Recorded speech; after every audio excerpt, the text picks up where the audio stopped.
पढ़ाया जा रहा है कि मानव की उत्पत्ति बंदर से हुई है। एक चीज बताओ, अगर बंदर से मानव बनता तो पिछले 10-5 हजार साल में क्यों नहीं बन रहा? मान लो पहले बल्क में बन गए, थोक के थोक सारे बंदर इंसान बन गए, तो बाद में थोड़े थोड़े तो बनते। अरे 100-200 बनते, 500-2000 बनते। आप सब लोगों ने पढ़ा कि नहीं पढ़ा? ये मानव से इंसान बंदर, मानव बंदर से बना, सुना कि नहीं सुना? आपने पढ़ा होगा। अरे कभी बुद्धि नहीं लगाई कि अरे चलो पहले तो बन गए, आजकल क्यों नहीं बन रहे? हमारा वेद कह रहा है ब्रह्मा जी ने मनु को बनाया, वहां से उत्पत्ति शुरू हुई, उसके बाद लगातार जनरेशन बढ़ी। हम उसको नहीं मान रहे, वो डार्विन का सिद्धांत मान के बैठे हुए कि मानव से, वो बंदर से मानव बना। अरे बंदर से मानव बना, चलो मान लो थोक के पर होलसेल में बन रहे थे, लेकिन बाद में थोड़े थोड़े बनते। साल में 10-20 बंदर बन जाते आदमी। ऐसा क्या हो गया कि डार्विन के जाते ही, जब तक डार्विन थे तब तक बंदर इंसान बन रहे थे, और डार्विन गए, डार्विन के जाते ही बंदर। जरा हद हो गई भाई, क्या क्या पढ़ा रहे। और हम सारे लोग पढ़ पढ़ के आईएएस बन गए, प्रोफेसर बन गए, सुप्रीम कोर्ट के जज बन गए, और इतना नहीं दिमाग लगाया कि अगर पहले बंदर रहे थे तो कुछ तो आज भी बनने चाहिए थे, कोई बन ही नहीं रहा। अब तो बंदर कैसे घूम रहे हैं आपको पता है क्या? चश्मा आपका खींच के भाग जाते। इस संविधान को बदलने की शुरुआत, भारत की संस्कृति को बर्बाद करने की शुरुआत संविधान लागू होने के पहले ही हो गई। मैं आपको 2 घटना बताता हूं कि किस तरीके से भारत विरोधी मानसिकता ने एक के बाद एक हमें बर्बादी की तरफ आगे ढकेला।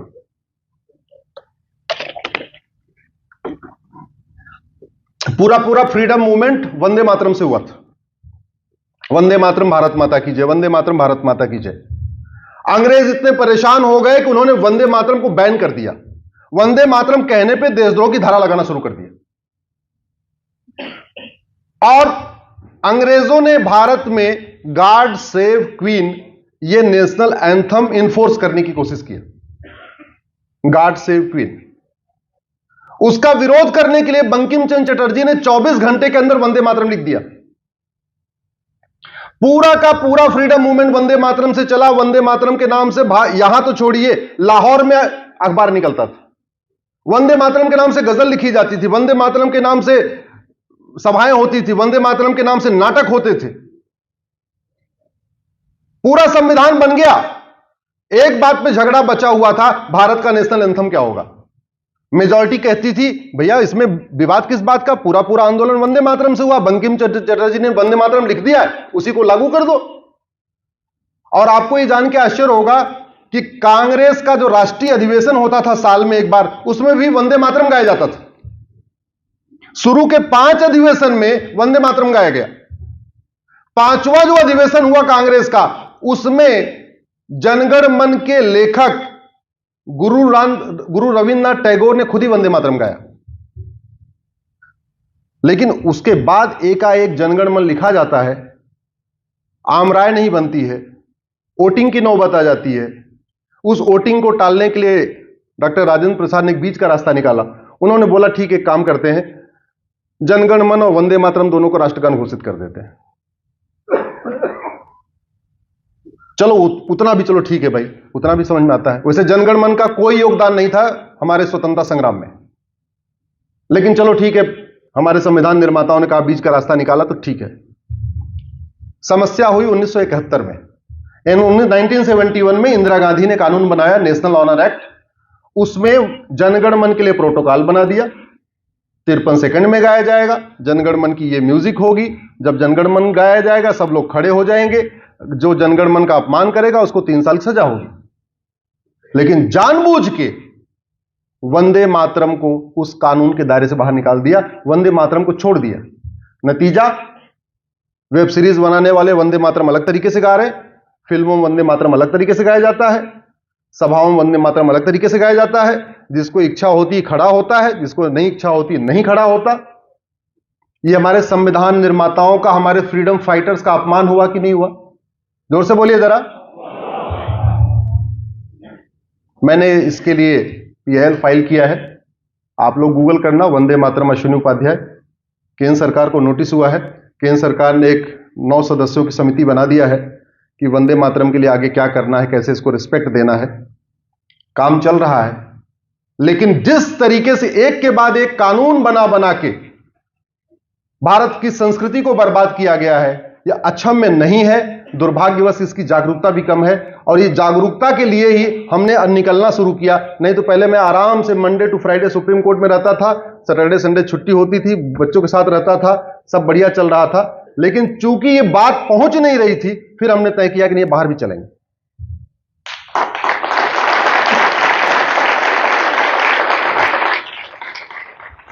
और पीआईएल का नतीजा ये रहा,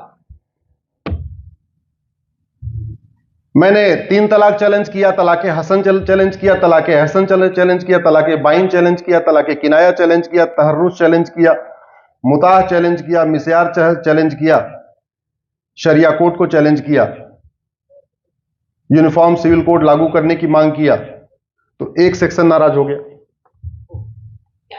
धर्मांतरण के खिलाफ मैंने पीआईएल फाइल किया, दूसरा सेक्शन नाराज हो गया। घुसपैठियों को बाहर निकालने की पीआईएल फाइल किया, और 2017 में जब मैंने पीआईएल फाइल किया था, तब बताया था कि भारत में 5 करोड़ आ चुके हैं।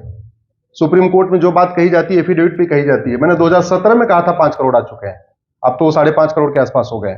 और आपका शहर भी घुसपैठियों के बारूद पे बैठा हुआ है।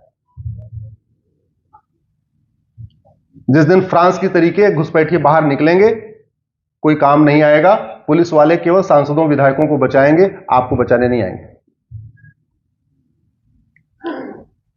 घुसपैठ वाली पीआईएल से घुसपैठिए नाराज। विदेशी फंडिंग रोकने के लिए पीआईएल फाइल किया, तो माओवादी नक्सली नाराज, जिनको बहुत बड़ी मोटी फंडिंग आती है। एक मैंने पीआईएल फाइल किया कि सांसदों को, विधायकों को हर जगह वीआईपी सुविधा मिलती है, तो इनको कोर्ट में वीआईपी सुविधा दिया जाए।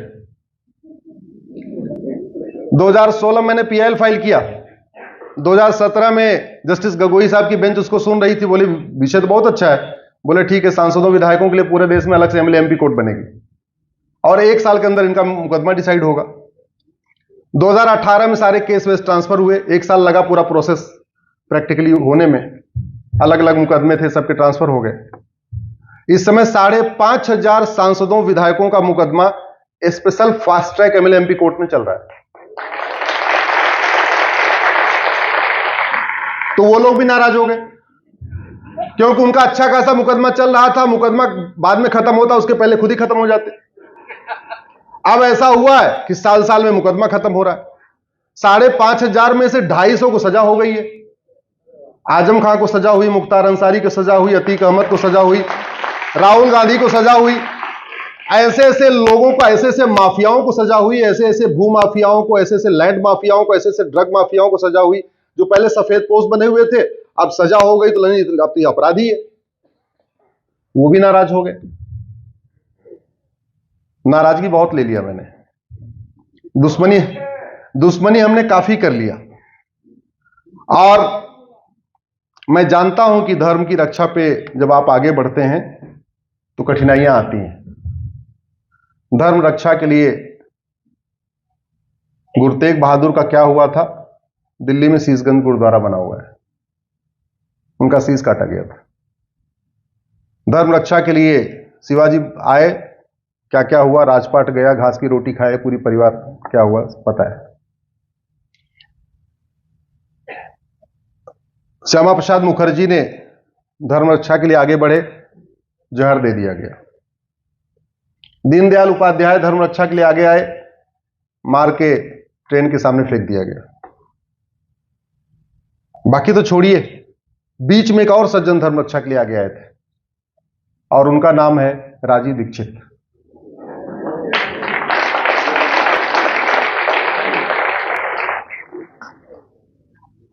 तीस नवंबर को उनकी जयंती भी है और 30 नवंबर को उनकी पुण्यतिथि भी है। हमने उनके साथ काम किया हुआ है।